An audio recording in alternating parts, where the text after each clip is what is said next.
Welcome to Brother Miller's Notes. I'm so glad you're with me today as together we study Genesis chapters 42 to 50. Any of the quotes that I use in this or any of my other little videos can be found at my website, brotherrmiller.com. I put them up there and I hope it's helpful. If you want to copy and paste anything that I use here, I just want to share.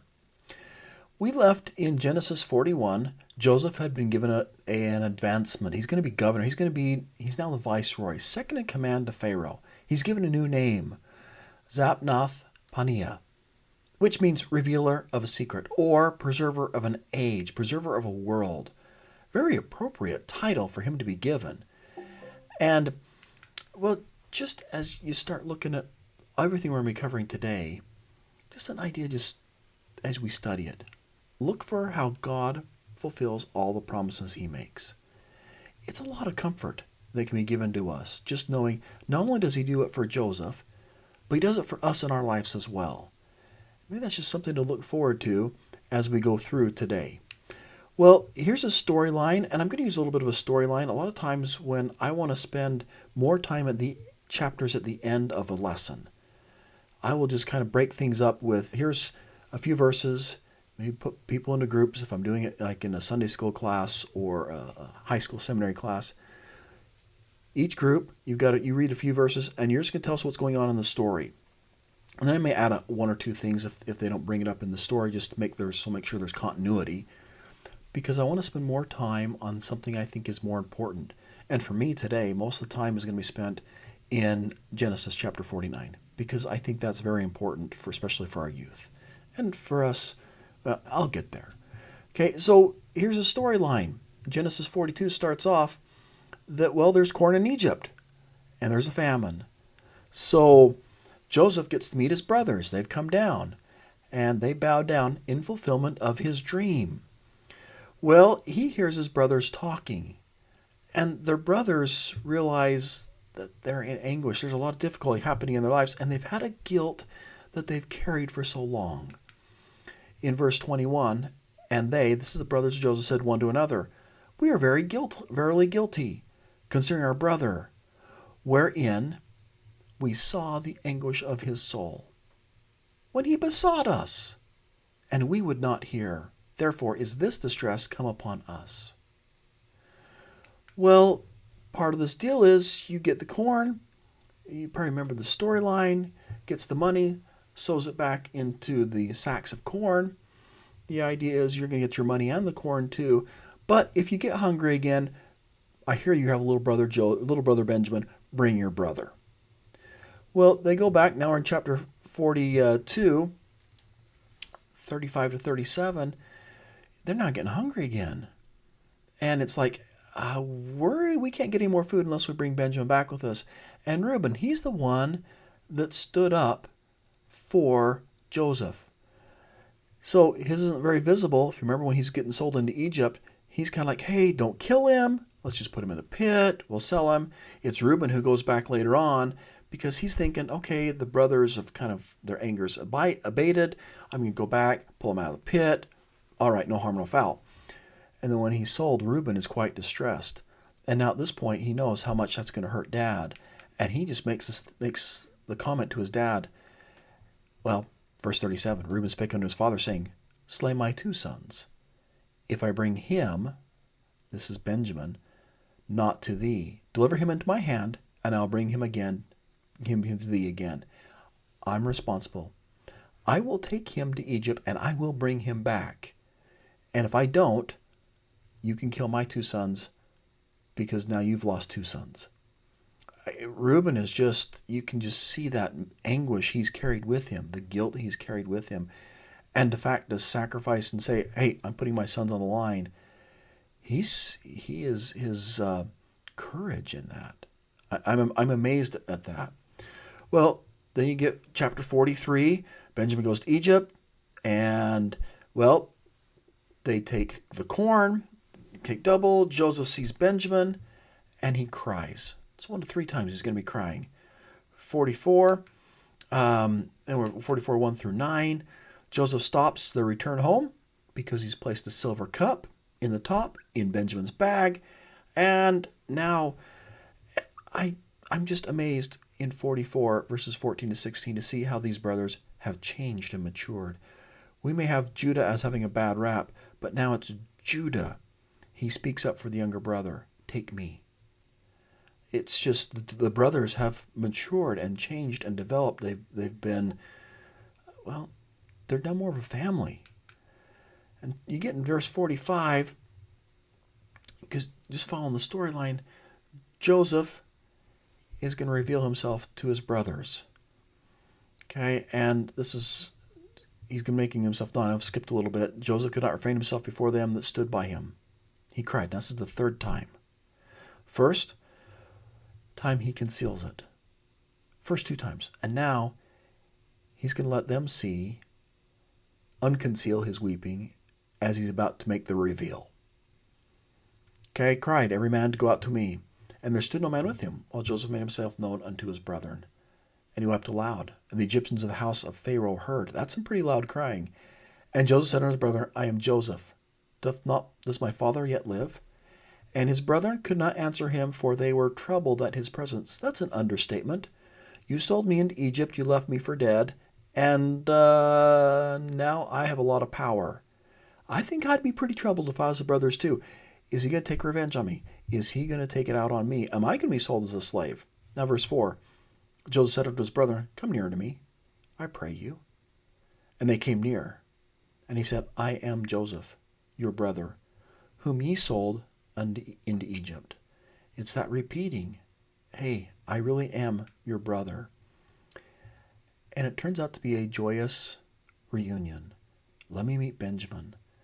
Now I'm revealed. He's my brother. And verse 5, I love the perspective that he has on all of his trials, getting sold into Egypt and where he is now. Therefore, be not grieved, verse 5, nor angry with yourselves, that ye sold me hither. You did this, but he just says, here's what I found out in all these difficulties I've had, whether it's been jail, whether I've been sold into Egypt, all my distress. Verse 5, for God did send me. And he repeats that phrase. You get that in verse 5, God did send me. Verse 7, God sent me before you. And verse 8, so now it was not you that sent me hither, but God. I've had a lot of trials.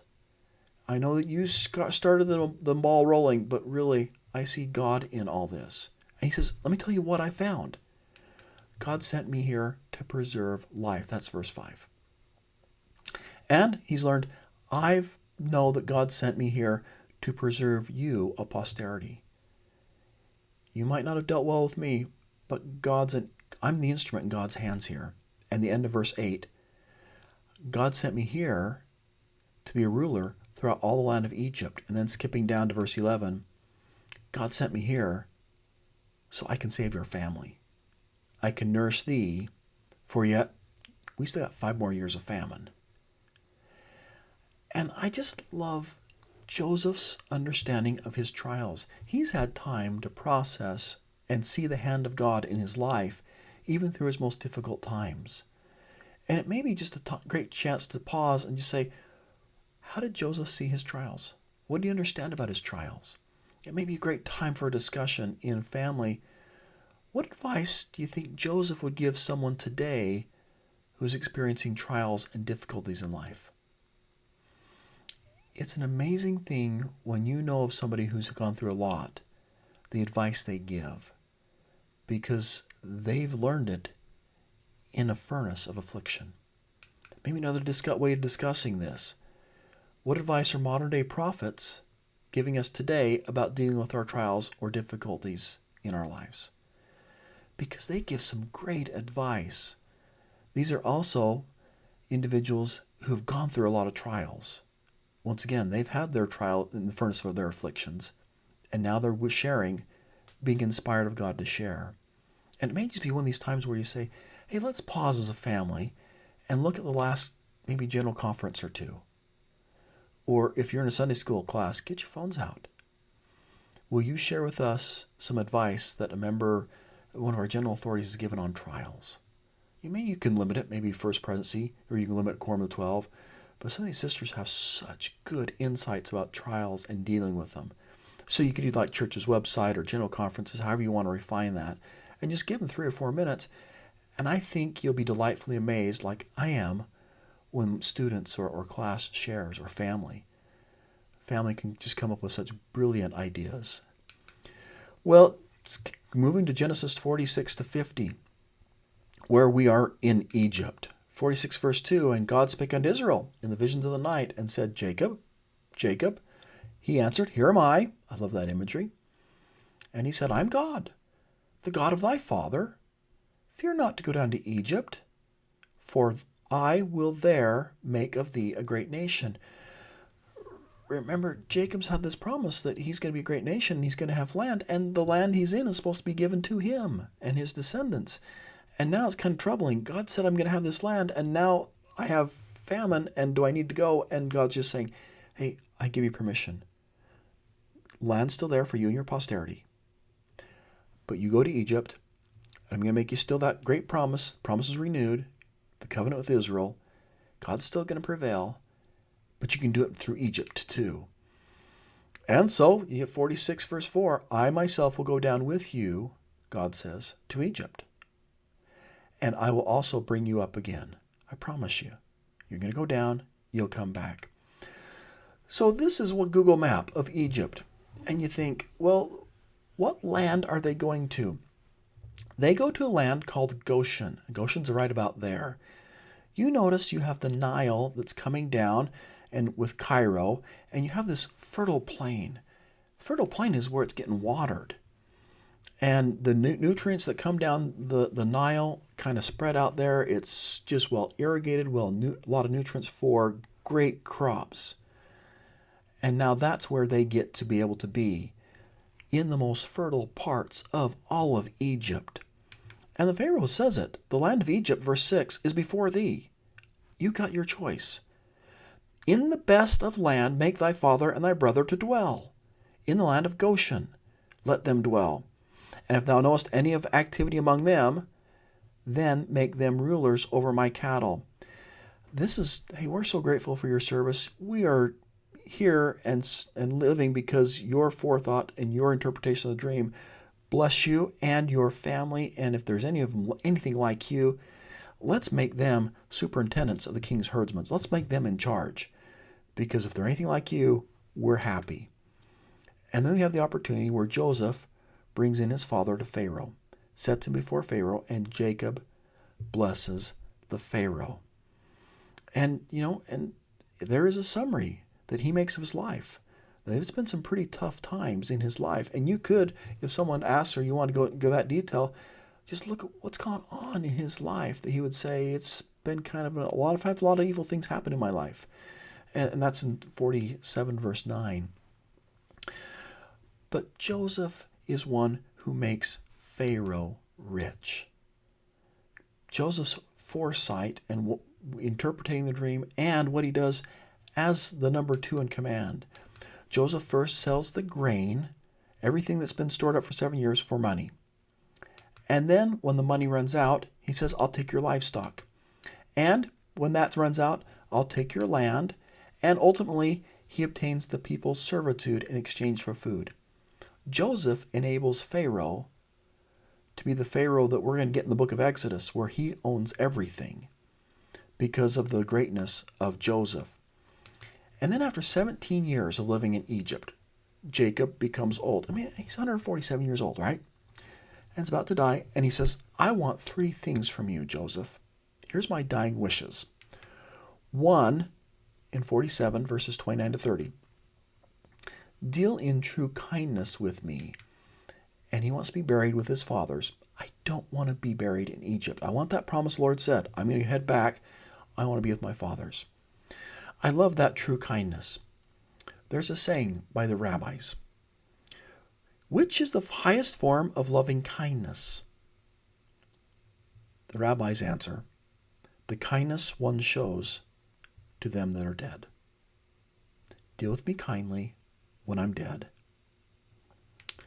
Second wish, 48 verses 5 and 6. I want you to give an inheritance to both of Joseph's sons, Ephraim and Manasseh.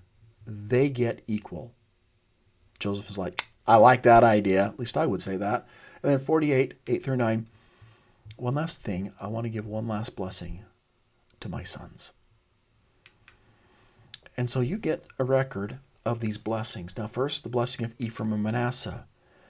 As he's given Ephraim and Manasseh a blessing, he purposely crosses his arms. Because tradition is your right hand is going to be on the hand of the eldest. And now Dad is saying, hey, this is Ephraim and Manasseh. Grandpa, let's get this right. And Grandpa just says, I got it. So this is verse 18. Joseph said unto his father, not so, my father, for this is the firstborn. Then guide your hands the way they should be. Put thy right hand upon his head. And verse 19 is because this is a prophetic statement. And his father refused, saying, I know it, my son. I know it. He also shall become a people, and he shall also be great.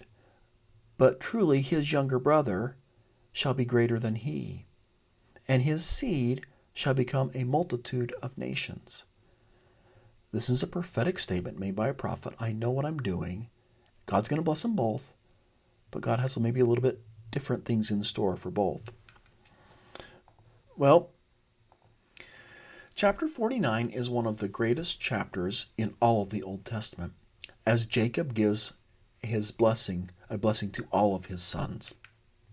Now, the details of these blessings, Moses also includes in Deuteronomy. He wants you to know these things. There's kind of a duplicate in Deuteronomy as well.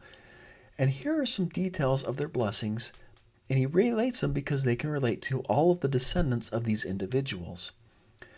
So for Reuben, he just kind of says, hey, Reuben, you're not going to excel.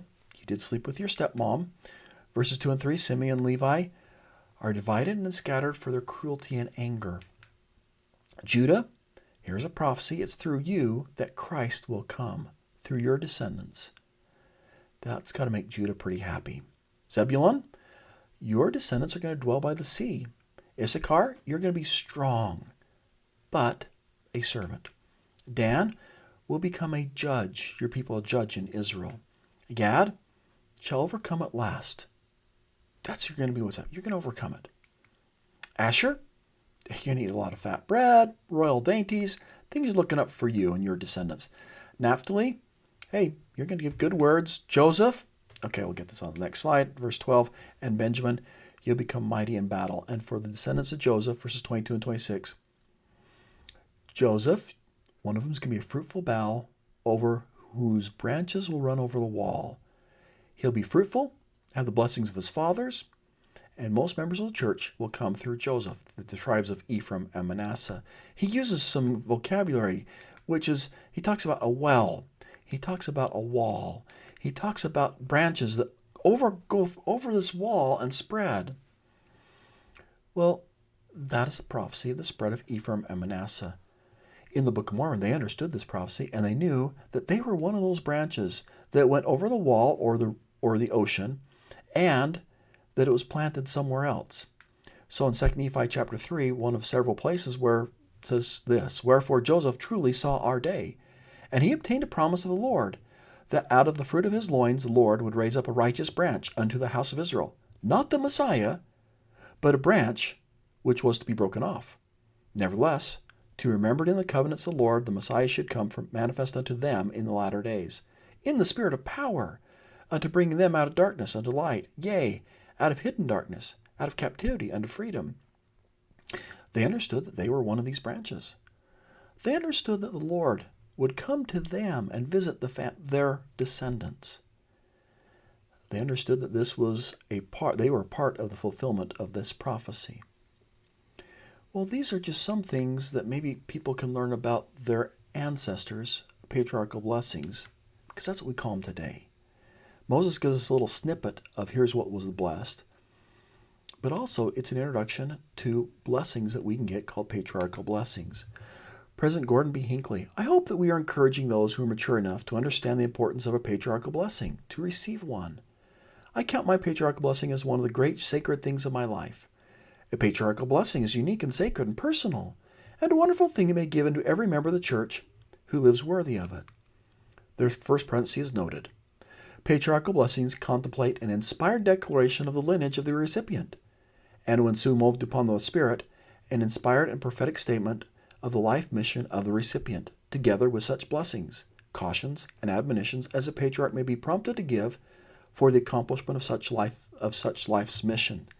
It always made clear that the realization of all promised blessings is conditioned upon the faithfulness of the gospel of our Lord, whose servant the patriarch is.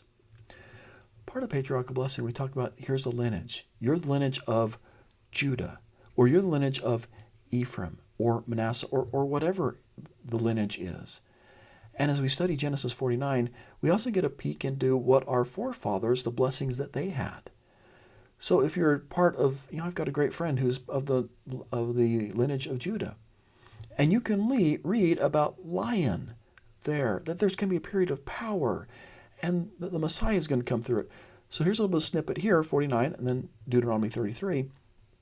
You get maybe a glimpse of here's some of the things, blessings that we have opportunities for in the last days, and responsibilities. Well, the patriarchal blessing is often compared to a liahona. And you can think about what liahona, in your study of liahona, has taught you about patriarchal blessings. One of the great talks comparing a liahona to your patriarchal blessing was given by President Thomas S. Monson. Here's just a couple quotes from that talk. And I encourage you to read the whole talk. President Monson said this: "The same Lord who provided the liahona to Lehi provides for you and for me today a rare and valuable gift to give direction to our lives, to mark the hazards to our safety, and to chart the way, even safe passage. Not to a promised land, but to our heavenly home. Every worthy member of the church is entitled to receive such precious and priceless personal treasure. The gift to which I refer to is known as your patriarchal blessing. A patriarchal blessing is a revelation to the recipient, even a white line down the middle of the road to protect, inspire, and motivate activity and righteousness. A patriarchal blessing literally contains chapters from your book of eternal possibilities. I say eternal, for just as life is eternal, so is a patriarchal blessing. What may not come to fulfillment in this life may occur in the next. We do not govern God's timetable. Your patriarchal blessing is yours and yours alone. It may be brief or lengthy, simple or profound. Length and language do not a patriarchal blessing make. It is the Spirit that conveys the true meaning. Your blessing is not to be folded neatly and tucked away. It is not to be framed or published. Rather, it is to be read. It is to be loved. It is to be followed. Your patriarchal blessing will see you through the darkest night. It will guide you through life's dangers. Your patriarchal blessing is to you a personal liahona to chart your course and guide your way. Your patriarchal blessing is your passport to peace in this life. It is a liahona of light to guide you unerringly to your heavenly home. So I get questions as I'm teaching seminary every week or two, especially when teaching high schoolers on patriarchal blessings. So maybe as I'm teaching this, I may have a sheet prepared. Just here's some quotes, and then I include these on patriarchal blessings. I'm often asking questions like, how old should you be before you receive your patriarchal blessing? How can a patriarchal blessing guide us and bless us? How should we prepare to receive a patriarchal blessing? How do we arrange to get one? What's the process? Does a patriarchal blessing mention every important events of our lives? And I would probably just take time and answer them. Like the last one, just give them some of these quotes. How do you arrange to get one? I'd ask somebody who's had a patriarchal blessing. How do you do that? Okay, how did you prepare? And maybe get class answers and involvement. If you're a child, you just talk about yours. What did you do? Well, Elder Bednar gave some great counsel. He said, one of the primary reasons we receive a patriarchal blessing is to help us more fully understand who we are as the posterity of Abraham and recognize the responsibility that rests upon us.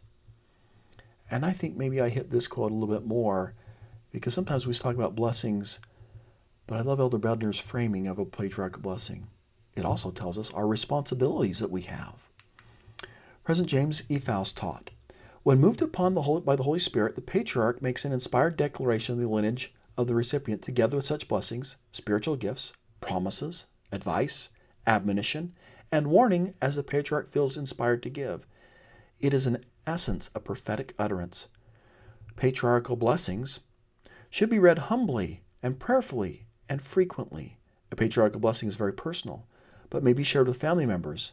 A patriarchal blessing is a sacred guide of counsel, promises, and information from the Lord. The patriarch has no blessing of his own to give. The blessing is the Lord's to give. He knows our spirits.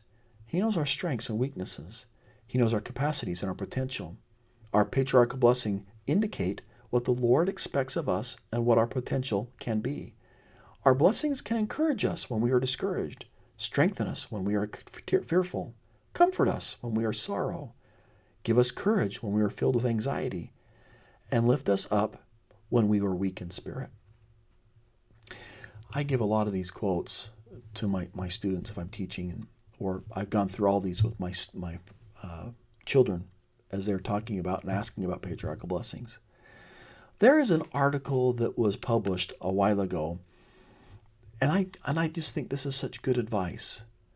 This is some of the things to consider in this article when it comes to your patriarchal blessing. Here's what they wrote. If you not yet have a patriarchal blessing and feel you may be ready for one, talk to your parents and your bishop or branch president. If someone ever asks me what age, I never say what age. I give that advice. If you feel that you may be ready for one, talk to parents. Talk to your bishop or branch president. Second little thing, patriarchal blessings are sacred, should not be shared with anyone but close family members. They should not be read in church meetings or other public gatherings. Keep the original copy of your blessing in a safe place, where you won't lose it or others won't read it. Consider making a separate copy or two of your blessings for you to study frequently. You may want to keep a copy in a secure place near your scriptures for easy access as you study. If you make an electronic copy of your blessing, it's probably best to store it where others will not be able to see it, and to password protect the file if it's on a computer drive. All patriarchal blessings are stored at church headquarters, so if you ever lose a copy, you can request one at pb.churchofjesuschrist.org/pb request. You will need your church account. And I'll keep that in the link to the whole article if you want to see it. And I also add, maybe at this time, because really it is a father giving a blessing as well. And I know it's a patriarchal blessing, so it's both here. But sometimes it's good to know that in addition to patriarchal blessings, there's another kind of blessing you can receive today. And I ask them, what is it? You got the little picture there, a blessing from your father. And in every class, I'll have someone say, well, what if dad's not worthy or dad's not active? And my advice to them is, you want a blessing from your father, go ask your father. It's his privilege to be able to give one. President Dallin H. Oaks said this, persons desiring guidance in an important decision can receive priesthood blessings. Persons who need extra spiritual powers to overcome a personal challenge can receive a blessing. Expectant mothers can be blessed before they give birth. Many LDS families remember a sacred occasion where a worthy father gave a priesthood blessing to a son or daughter who was about to be married. Priesthood blessings are often requested from father before children leave home or for other purposes, such as school, service in the military, or a long trip. Newly called missionaries often request a father's blessing before they depart. What is the significance of a priesthood blessing? A priesthood blessing is a conferral of power over spiritual things in helping us overcome obstacles on the path to eternal life. Do not be hesitant to ask for a priesthood blessing when you're in need of spiritual power. And for me, I'd add, don't be hesitant to ask your dad. I've had students come back and just tell me, my dad said, I would love to give you a blessing. I need a little time. I never asked what dad needed a little time for. I know of some fathers who will then go and fast and pray before they give a blessing. And maybe some may just need a little time to get themselves right with the Lord. I also add Genesis chapter 50. There is a very significant portion in the Joseph Smith translation that is just awesome, where Joseph records more than is written there. Joseph sees our day. He also sees a little bit with Moses, But some of the verses that deal with our day is starting with verse 24. And you get this with a footnote. I think it's, for verse 24. And Joseph said unto his brethren, I die and go unto my fathers. And I go down to my grave with joy. The God of my father Jacob be with you, to deliver you out of affliction in the days of your bondage. For the Lord hath visited me, and I have obtained a promise of the Lord, that out of the fruit of my loins the Lord God will raise up a righteous branch out of my loins. And unto thee, whom my father Jacob hath named Israel, a prophet, not the Messiah, who is called Shiloh. And this prophet shall deliver my people out of Egypt in the days of thy bondage. He's just prophesying. You're going to go into bondage. Here comes Moses. And it shall come to pass, verse 25, that they shall be scattered again, and a branch be broken off, and shall be carried into a far country. Nevertheless, they shall be remembered in the covenants of the Lord, when the Messiah cometh. For he shall be made manifest unto them in the latter days. In the spirit of power he shall bring them out of darkness into light, out of hidden darkness, out of captivity unto freedom. Verse 26, a seer shall the Lord my God raise up, who shall be a choice seer unto the fruit of my loins. For thus saith the Lord God of my fathers unto me, a choice seer will I raise up out of the fruit of my loins, and he shall be esteemed highly among the fruit of thy loins. And unto him I'll give commandment, that he shall do a work for the fruit of thy loins, his brethren. And he shall bring them to the knowledge of the covenants which I have made with thy fathers, and he shall do whatsoever work I shall command him. And now, verse 29-30 gives us the name of him, of this prophet. 29, and I'll make him great in mine eyes, for he shall do my work, and he'll be great like unto him, whom I have said should raise up unto you to deliver my people, O house of Israel, out of the land of Egypt. You got that, Moses. For a seer will I raise up to deliver my people out of the land of Egypt, and he shall be called Moses. And by this name he shall know that he is of thy house, for he shall be nursed by the king's daughter, and shall be called her sons. And again, a seer I'll raise up out of the fruit of thy loins, and unto him will I give power, to bring forth my word unto the seed of thy loins, and not to bring forth my word only, saith the Lord, but to the convincing them of my word, which have already gone forth out of them in the last days. Wherefore, the fruit of thy loins shall write, the fruit of the loins of Judah shall write, and that which shall be written by the fruit of thy loins, and also which shall be written by the fruit of the loins of Judah, shall grow together unto the confounding of false doctrines. Okay, you got that Bible. You got the Book of Mormon to come together, confounding false doctrines. And verse 32, and out of the weakness, this prophet shall be made strong in that day when my work shall go forth among all my people, and shall restore them, who are the house of Israel, in the last days.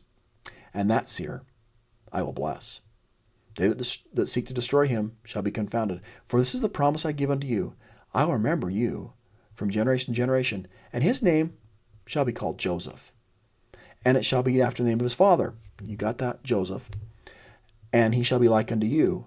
For the thing which the Lord shall bring forth by his hand shall bring my people unto salvation. I know that was a long quote there, but sometimes we blow by that. A prophecy of Israel's bondage, of Moses and deliverance through a prophet. Also, a branch will be broken off and taken far away, and one day there'll be a prophet raised up that will teach that branch and everyone, bring them closer to God, and that prophet's name will be Joseph. Well, just some teaching thoughts. I think most of my lesson, if I'm teaching it to youth, is the importance of patriarchal blessings. And just take time to answer whatever questions they have. Or maybe it may be appropriate that if you have a chance, invite the patriarch. I don't know that every ward and if you're teaching Sunday school, you can't do that. But maybe the week before, you just ask your class what questions you have on patriarchal blessings, because it's part of our topic. And then just ask the patriarch or ask your bishop, can you answer these questions? Can you come into my class? And just with this lesson, I just encourage you to take, I've said this like 10 times, but what you feel matters most to who you're teaching, take time for that. And I love, for me, in my life, and if my family, have an emphasis on Joseph's perspective on trials. And maybe have an opportunity for family to discuss what they've learned from the trials in their lives, and maybe what the current general authorities are teaching about trials and their blessings. Thank you so much for spending a little bit of time with me today as we've studied Genesis 42 to 50. Sure appreciate you. Hope you have a lovely day. Keep smiling.